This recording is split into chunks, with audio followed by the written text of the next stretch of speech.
ప్రభు, అరణ్యాలన్నీ గాలించాం, జనపదాలన్నీ శోధించాం, కానీ ఎక్కడా యయాతిరాజు గారి దారి తెలియలేదు.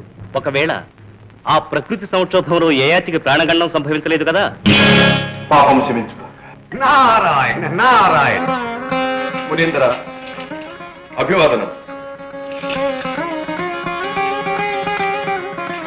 ఎక్కడ నుండి మీ రాక?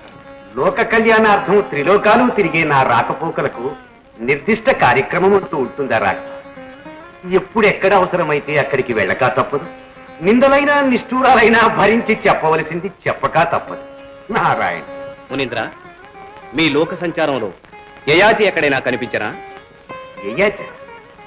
కాశీరాజు యయాతేనా? నారాయణ. అతడే. అతడికి ఏమైనా? ఏమీ కాలేదు, నిక్షేపంగా ఉన్నాడు. ఎక్కడ? కిష్కింధలో. కిష్కింధలో? అయినా ఇకనేమి, అక్కడ మన ఆంజనేయుడే ఉన్నాడు కదా. దేనికి? మీతో సమరానిక? ఇంతకీ యయాతి ఆయు ప్రమాణం గట్టిది, లేకపోతే అంజనాదేవి ఆశ్రయం ఇస్తుందా? ఆంజనేయుడు అభయమిస్తాడా?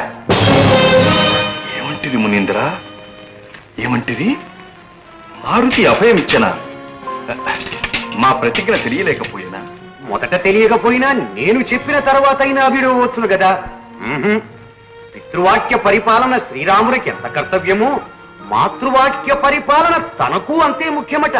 అంతహంభావమా? నిగ్రహానుగ్రహ సమర్థుడైన సార్వభౌముడెక్కడ? పాదసేవ చేయు పరిచారికుడెక్కడ?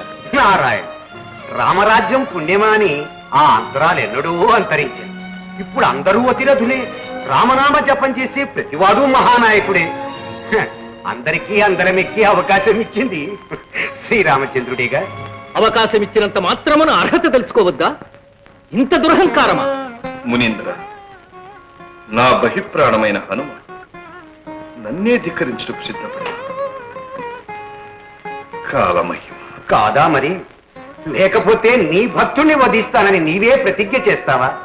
నీ పరమ భక్తుడైన మారుతి నీ నిర్ణయాన్ని ప్రతిఘటిస్తారా రామ? అందుకు తగిన ప్రతిఫలం కూడా అనుభవిస్తాను. అగ్రజ, ఆజ్ఞ ఇవ్వండి. ఆ యయాతిని హనుమంతుణ్ణి సమస్త వానర సమూహంతో సహా పట్టి తెచ్చి మీ పాదాల ముందు పడేస్తాను. ఆవేశపడు, ఆవేశపడు. ఆంజనేయుడు మనకు నమ్మిన పండు. తాను చేసిన పొరపాటును సరిదిద్దుకుని శరణు వేడకమాన. అదే జరగాలి, కానీ అంతకంటే కావలసినదే ఉన్నది. నారాయణ.